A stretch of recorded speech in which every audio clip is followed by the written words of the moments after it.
Hey there, and welcome to U Talk. We highlight stories from across Canada, the diverse cultures and communities living here, and organizations that help make life the best it can be. I'm your host, Ryan Funk. For those who don't live there, Winnipeg, Manitoba's North End often has a rough reputation. However, for Tara Zajac, who moved there 10 years ago, there's no place she'd rather be. She knows her neighbors, those in the community care for their own, and she loves how the region almost feels like a small town.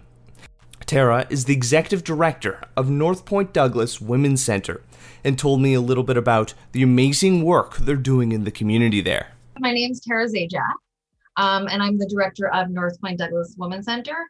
I've actually been with the center for 10 years now, started as a student and thankfully never left, whether they had a choice or not.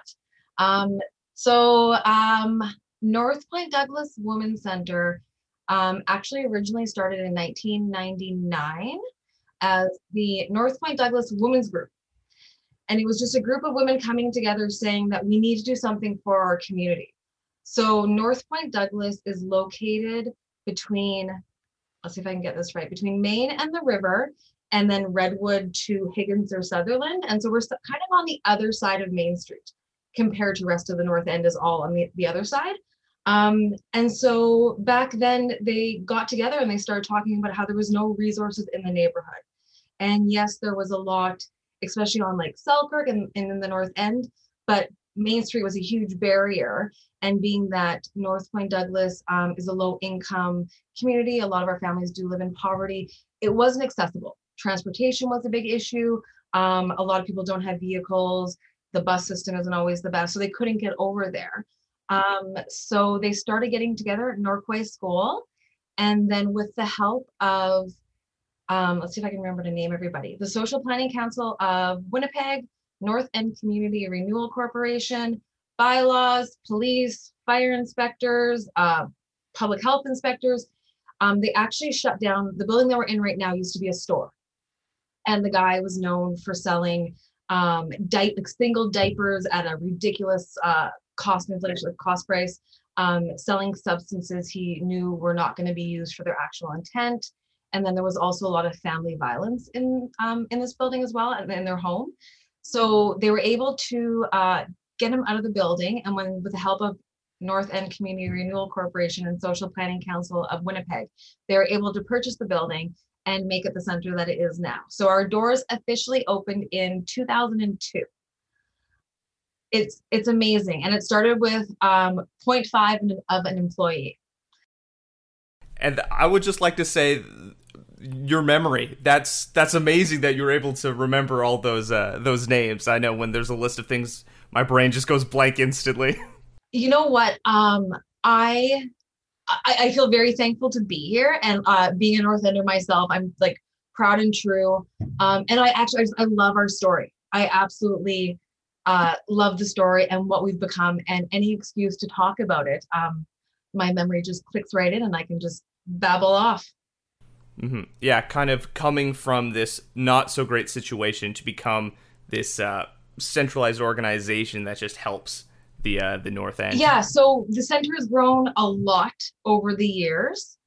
And then actually, so it's started as a drop-in center. So basically people could come, get a cup of coffee, maybe meet their neighbors, build relationships. And then we had donations out at the time, we had clothing donations, and that was kind of the basics of it. And then it's slowly grown to, we do a lot of advocacy work with child and family services, housing. We usually have computer access. And I'm going to say usually a lot, just because obviously things have been different over the last 15 months due to the pandemic. And it's just slowly grown staff-wise and program to program to program. So about 7 years ago now, we started to recognize that we really needed to respond better to the community that we serve. 84% of those that come to our door, come to our center and our program, have self-identified as Indigenous and or Métis. And we knew that it was time to maybe switch some of the work we were doing, work from a healing background, follow the 7 teachings. And our community was letting us know they wanted more access to ceremony. They wanted more access to traditional teachings, traditional way of life. So we really started to switch how we did stuff. But so during normal times, our center would usually, and I was telling someone this yesterday, our center would usually be in operation from 9 to 9 all through the week. We have a really, really tiny building. It's about 2,000 square feet, and our drop-in space is about 400 square feet. And this is where everything happens. So our drop-in happens there, but our programming happens there as well. So the drop-in is 9 to 5, and then all of our programming happens in the evening from 6 to 9, kind of depending on it. So it's always like we're always busy. We're open on Saturdays as well. And then Sundays, a lot of time have turned into a time where we've let community members use our space. Maybe if they have a bigger family and they need a big space to get together. We have our grandmothers who meet here sometimes on Sundays. We do skirt making, all of that kind of stuff. But so it's always happening. And for a really, really tiny space, we see, obviously this was pre-pandemic, but we had about 20,000 visits a year. So it was anywhere from like 100 to 150 people during the drop-in, and then our evening programming, depending on which one it was, because we have 5 different evening programming. So I had to do the math there for a sec. We would see from 10 to 50 people in the evenings. So it's always been happening. But yeah. Yeah, it sounds like it's really a cornerstone of the community there. Mm-hmm. And you mentioned a lot of programming. So walk me through a little bit about what sort of programming NPDWC offers to the North End community. So first off, we would go back to the drop-in, which is basic needs. So in the drop-in, we hand out emergency food products, diapers, baby supplies, and then feminine hygiene products are also a big ticket item as well. And building relationships within the community, but also with the staff as well, because usually relationships are everything, right? Once you build relationships with that trust. And then the drop-in also has laundry. So we have a washer and a dryer, and it's $1 a wash, $1 a dry. So $2 a load, which if you've ever been to a laundromat, that's actually really, really cheap. We have a public access phone, which is a big deal. And then we also have a public bathroom. All these things that I think a lot of us take for granted. So that's sort of the drop-in. And then we have donations. We have a refreshment counter, usually with like toast or food if someone's donated a meal. And then in the evening, that's when we get into our into the programming. And this goes back 15 months now. It's kind of strange. But so Mondays, and hopefully in September they will start up again, was our men's sharing circle. So this started about 5 years ago.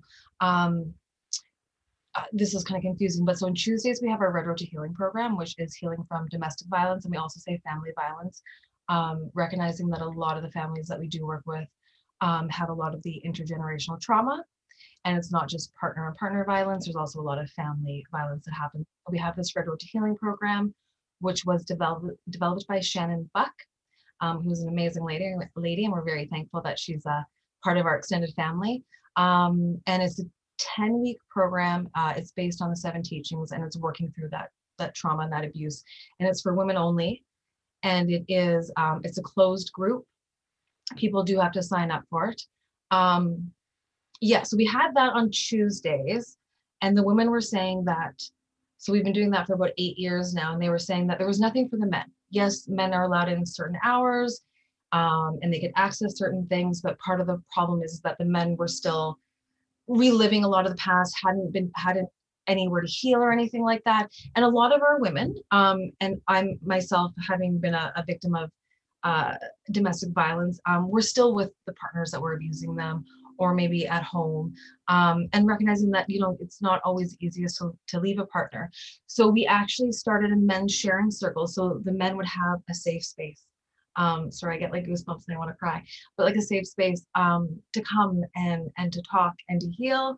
And then also Mitch Bourbonnais and Billy Dubry are the ones that have run it. So they would also bring in elders for teachings. They would smudge, they would drum. And initially when we started the men's healing circle, sharing circle, the idea was to make it an action group. Maybe they would get more involved with Mama Bear Clan or the community, and the men through evaluation and just conversation have let us know that they just need that safe space. They need a safe space where it's okay if they cry, it's okay if they get emotional, because a lot of us, sorry, a lot of a lot of men were Hey, brought up no that worries. that wasn't okay. So that's Mondays, and then Tuesdays is our Red Road to Healing program, and then Wednesdays is our parenting program. We used to do Nobody's Perfect Parenting, and once again, responding to the community, we actually redeveloped the program, and it's now called Family Tree Parenting Program. Sorry, I always get it mixed up.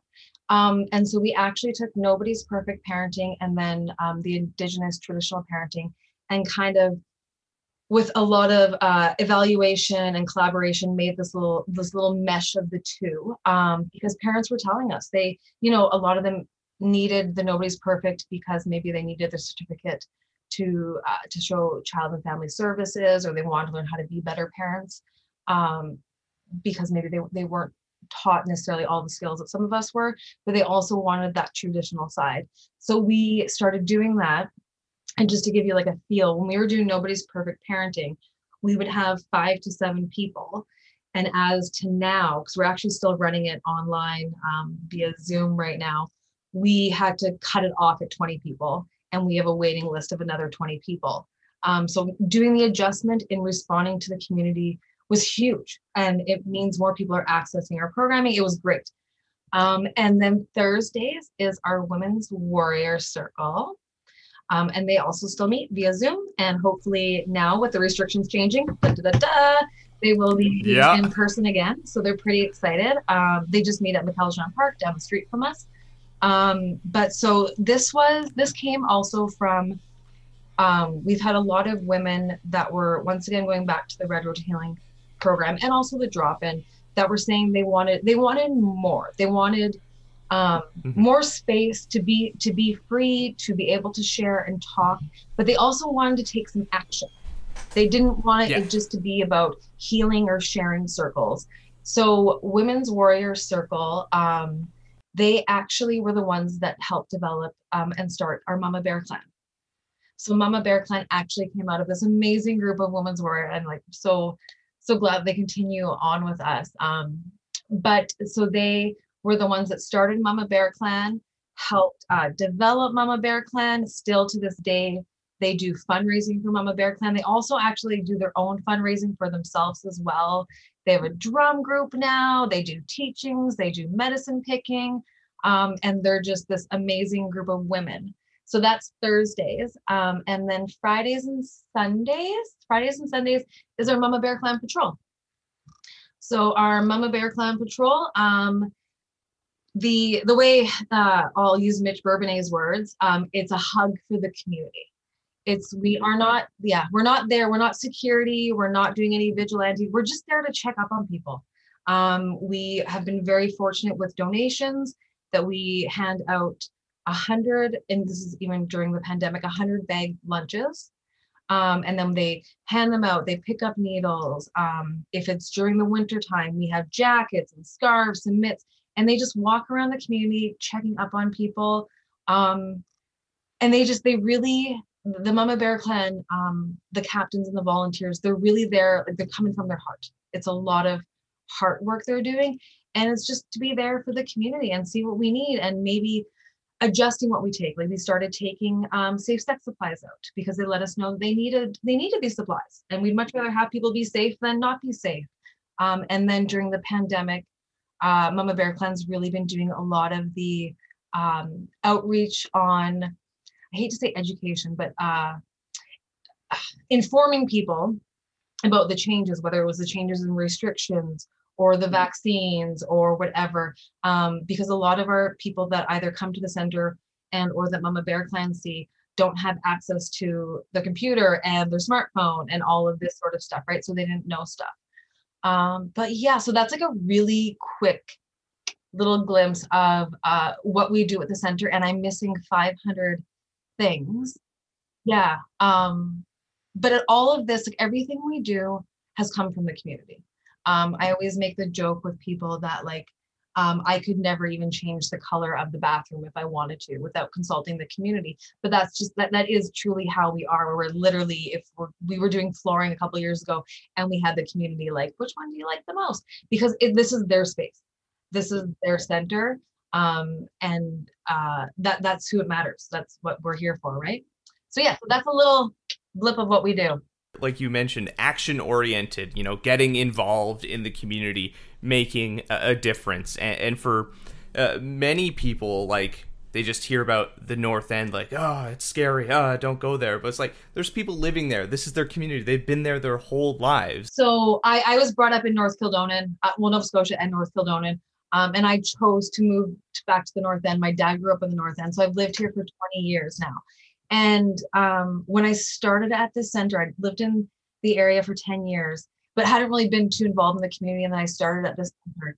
And my second day at the center, we had, at the time, it was called our Christmas feast. And investors group put this big event on, and like Santa Claus came, and there was presents, and there was a turkey dinner. And you had these people, like you had investors groups, so like people in suits. And then you had us employees dressed like elves. And then you had the community, and everybody came together to make sure that, hey, did your kid make sure that he got this present? And did you get this? Or, you know what, I know that you have kids. I don't need these fruit snacks that I got in my Christmas hamper. And they all made sure everybody was fed, and everybody stayed and helped and cleaned up. And even to this day, this is one of the reasons why I think many of us love the North End, because it's such a small town mentality within the city and within Winnipeg, and with a lot of people seeing the North End as a negative. There's so much good. Like the minute I walk outside, people are saying, hey, Tara, how are you doing? Not too long ago in the winter, I'd snuck outside for a sec to check on something. And I had a lady who was living, who I know, but she lives in one of the encampments. She came over and I wasn't wearing a jacket. So she took her jacket and gave it. And I was like, I don't, thank you very much. And she would not let me.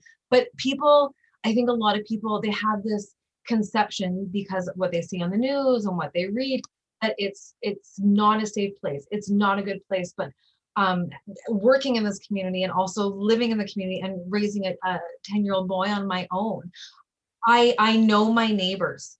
My neighbors will let me know if somebody was knocking at my door at 9 o'clock in the morning or what. Like we do take care of each other, and it's a small town within the middle of the city. Yeah, so there's definitely a mental disconnect from the rest of Winnipeg, how they perceive the North End then.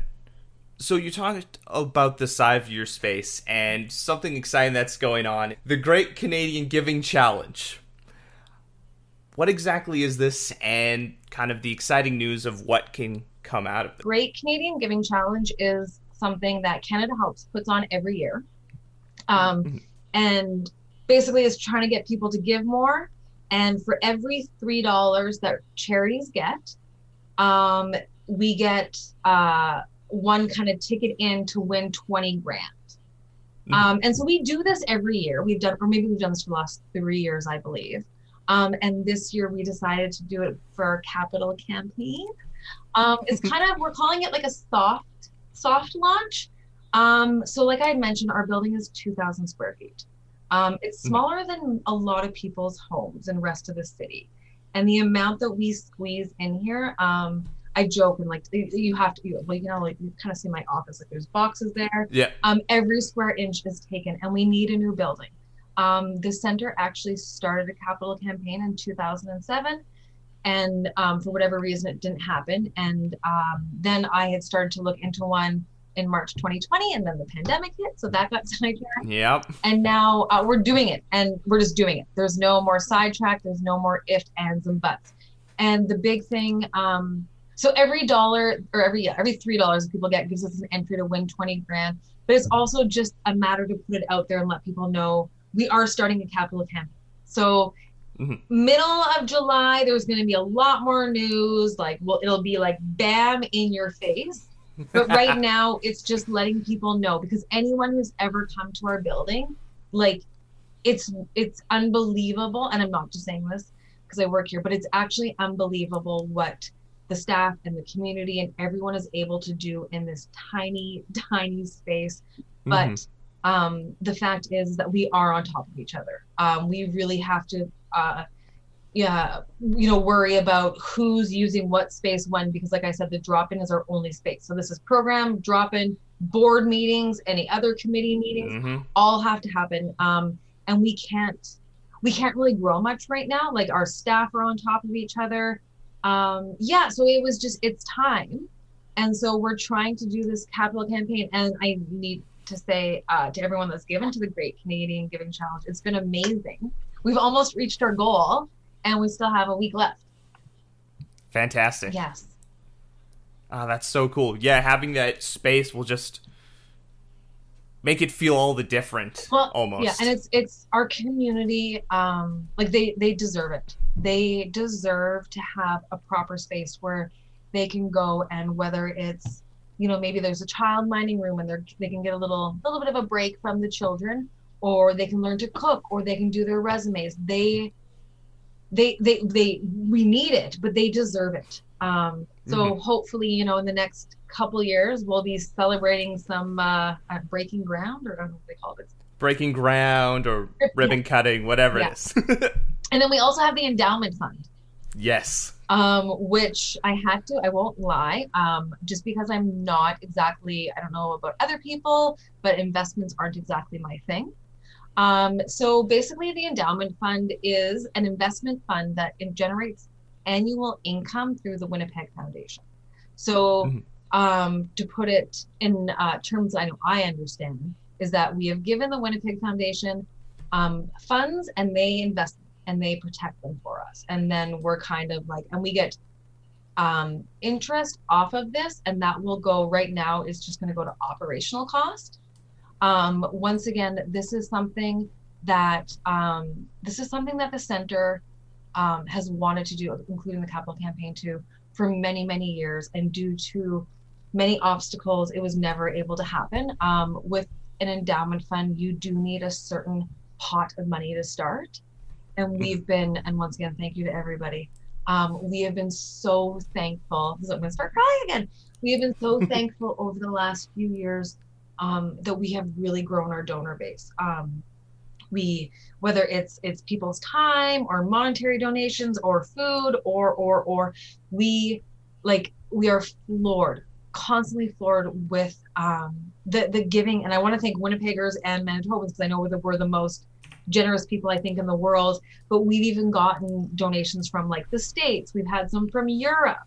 Wow, but the endowment fund awesome. And also the capital campaign fund would not be possible if it wasn't for the donations that we get. So hopefully the endowment fund will keep growing, and it helps alleviate the financial burden that is on generally the director of applying for funding or getting the more donations in. And it's just somewhat, as much as an investment can be, a guaranteed income every year. So every year, hopefully it'll grow and we'll have more and more funds.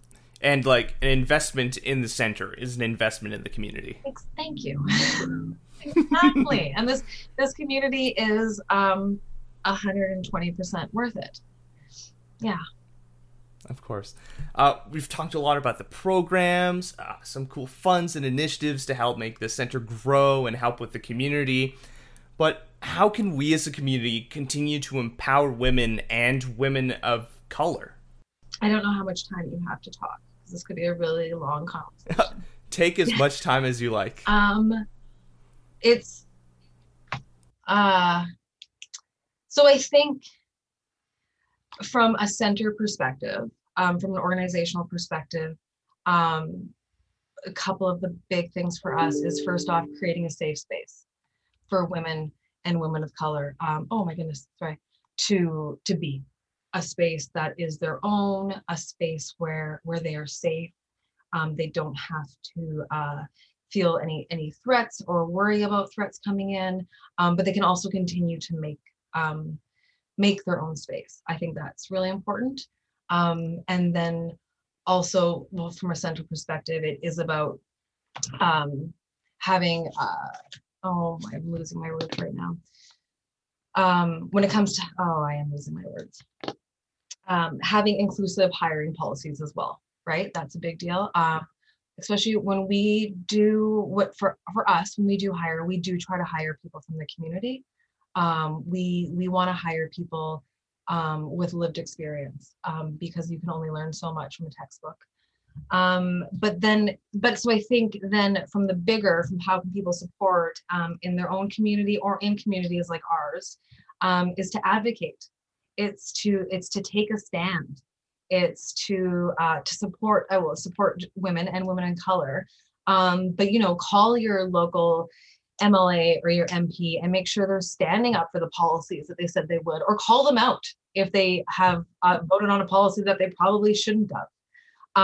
It's about advocating for things like affordable housing, affordable daycare, childcare, all of these things that a lot of times, even for women that may have a partner, they do fall on the woman to take care of. And then I think actually on a personal note, and I think we can all do this in our own lives, is standing up when somebody makes that off comment, or they make that rape joke.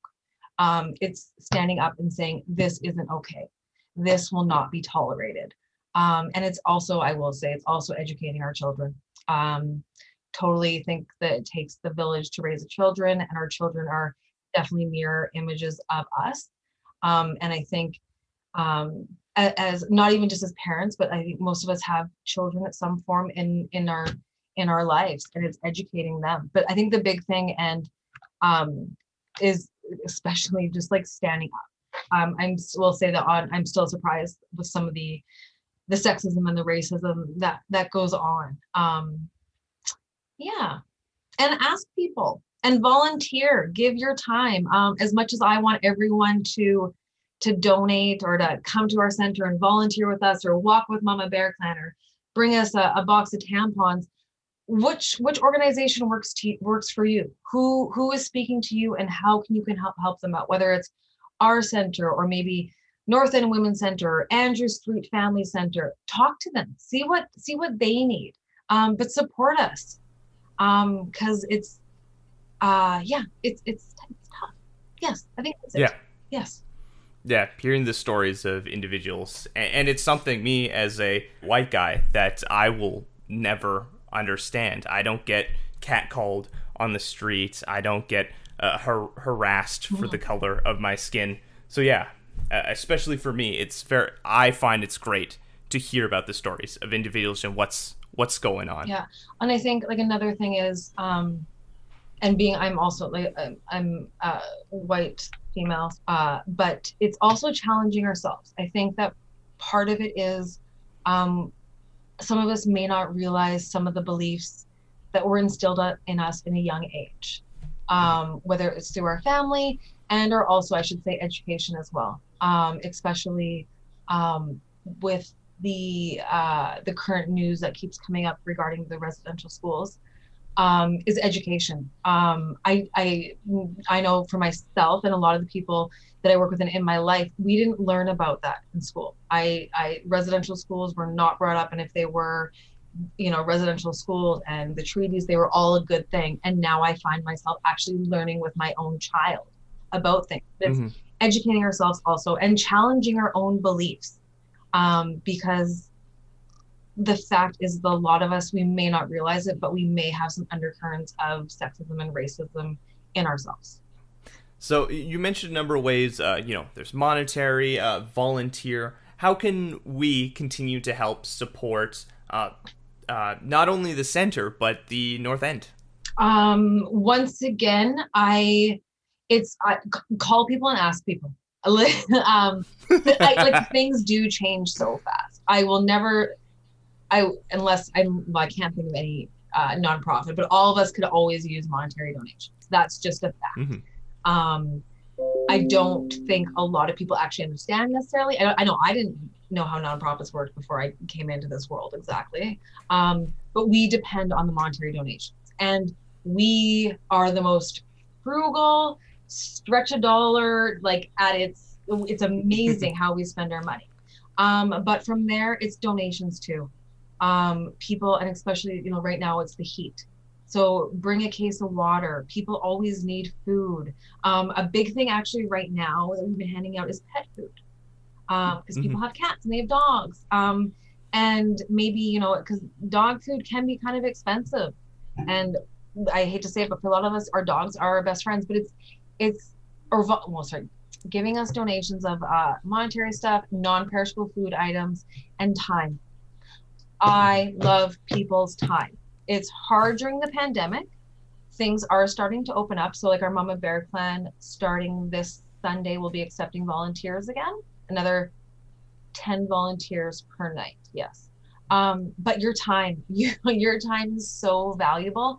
And even when we had to switch from when COVID hit, and we had to kind of shut our doors as much as we felt comfortable with, but we couldn't have our volunteers in. It was a huge thing for all of us staff, because we depend on people and giving us your time to make sandwiches, to organize these donations, to go pick up these donations for us. And so I don't think your time, and then also just your word of mouth, talk about us. Whoever whether it's our center or another organization, share our post, tell your friends that you've heard about this great organization, North Point Douglas Women's Center, and do what you can. I think a lot of it, and especially Winnipeg, it's a word of mouth kind of place. That's how we communicate. And just get creative. Do what you can. I'll give it a quick example. My son, because I love talking about him, for his 11th birthday, because he can't do a party, he's collecting donations for the Winnipeg Humane Society. He picked the wrong charity, but be creative. What can you do? We've had people drive around just picking up boxes of feminine hygiene products. Yeah, but I do get in trouble for this, but find what your passion is, because I feel like when people can put it where their heart is, yeah, it means that much more to them. And if you want more information, call us and ask us. We love talking about our work. We could talk for days about it. So yeah, and it's don't ever be afraid. I would say to call and ask. I will say, as a center, we really appreciate everything. But when people call and say, I'm going to Superstore today, what do you need? And then I can tell you. But yeah, I think that covers what we need. That covers. Give North Point Douglas Women's Center a call. I'm sure Tara and the others at the center would love to hear from you. You can also visit their website to donate to the Great Canadian Giving Challenge or contribute to their endowment fund. However, the best thing you can do is give your time and volunteer. If you have any stories you'd like us to share or communities we should highlight, leave a comment on our social media or reach out to us on our website. I'm Ryan Funk. This was You Talk, and have yourself a good one.